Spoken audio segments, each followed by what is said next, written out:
The moment the new game launched, I dumped $1 billion straight into it. Everyone said I was dumb and rich, but I couldn't care less. They have no idea they're about to regret that for the rest of their lives. In my last life, when this next-gen MMO Epoch went live, everyone just treated it like a cool new game. Nobody expected that 24 hours later, the game would merge with reality and monsters would start invading Earth. Luckily, I'd recharged $1 million on day one, so at least I could protect myself. What I never expected was that my sister, the one I literally risked my life to protect, would team up with her idol Jiang Cheng to poison me. They took everything and left me to die.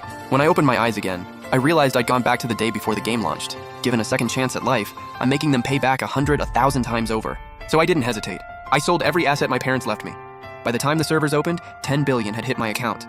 Right then, the system notification popped up on Q. It announced that every player had to buy a starter talent orb. While all the newbies were flaming the game for being pay to win, I'd already bought $1 billion's worth of talent orbs. Because I clearly remembered there was a hidden Easter egg in there, I burned $1 billion, became the first VIP 8 on the server, and the system blasted the announcement everywhere. Everyone laughed and called me a clown, but they had no idea I just triggered that Easter egg. I awakened an SSR tier talent called Heavenfall.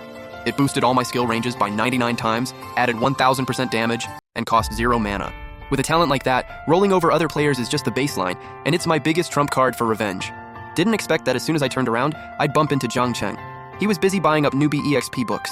I didn't say a word, just stood next to him and outbid him 10 to 1. I remembered that in my last life, someone used those EXP books to trade with the village chief, who was too low level to leave the starter village, and got a divine artifact.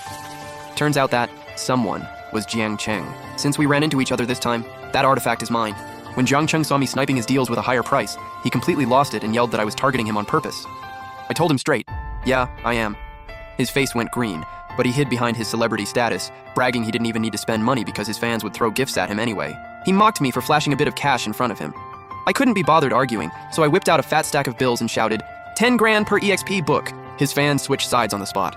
You could literally see his mentality shatter. Relying on the flame steel armor talent he'd spent $1 million on, he tried to bully me and take the EXP books by force. What he didn't know was that with my SSR talent Heavenfall, even a basic starter F-tier skill was way out of his league. Ha, a basic starter F-tier skill, and you think it can block my talent-boosted attack?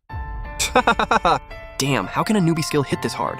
Dying in-game doesn't mean real death, but he still dropped a World Ender skill book. That alone is gonna hurt for a while. Consider it interest, paid in advance. After that, I took all the EXP books I'd collected and went to find the village chief. When he saw that pile, his face was full of gratitude, and he tried to swear brotherhood with me on the spot. I cut him off and said I only wanted that artifact he'd been hiding. The chief just looked troubled. All these years, he'd never managed to activate the artifact, and he felt like giving it to me wasn't enough to repay me. At first, I thought I'd wasted my time. But when I held the artifact, I realized you had to inject at least $1 billion into it to turn it on. And for every 10,000 stored, you gain 1 EXP per second. On top of that, every million you burn gives you a 30% stat boost. And the craziest part? The money inside earns 10% interest every month. Once I figured that out, I threw all my remaining cash into it. Then the 10 billion recharge announcement went off. I became the first VIP 888 on the server. That unlocked maxed out favorability with every NPC and full luck as top tier perks, and my level shot straight up to 50. The system told me to head to the main city for a class change to unlock a higher level cap. But I wasn't in a hurry. The game was about to merge with reality, and I had revenge waiting. Sure enough, as soon as I got back to reality, headlines about me selling my company just to play games were everywhere. Everyone was calling me a useless gaming addict. I knew exactly who was behind it, my adopted sister and Jiang Cheng. Just like I expected, my sister showed up soon after, chewing me out for wasting money and telling me to learn from her idol, Jiang Cheng. I couldn't be bothered listening, so I exposed their little scheme on the spot. She dropped the good girl act immediately. She ordered Jiang Cheng's 2 lackeys who'd been hiding nearby to come out. They told me if I handed over the rest of my money and all my in-game gear, they'd give me a quick death. I ignored them completely and just started a 10-second countdown to myself. They thought I'd lost it and rushed in to attack, but it was already too late. The moment I hit 1, the whole world started shaking. Then we heard the system notification. Top-up channels were closed. 1 second later, the game merged with reality right on schedule. Monsters flooded the planet, and everything went straight into chaos.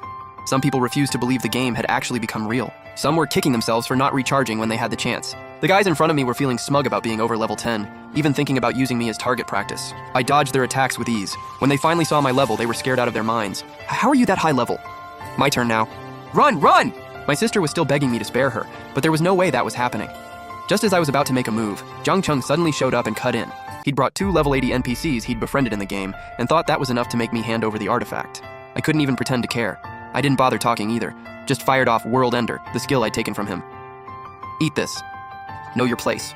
Lin Yi, you're asking for death? What? How is that even possible?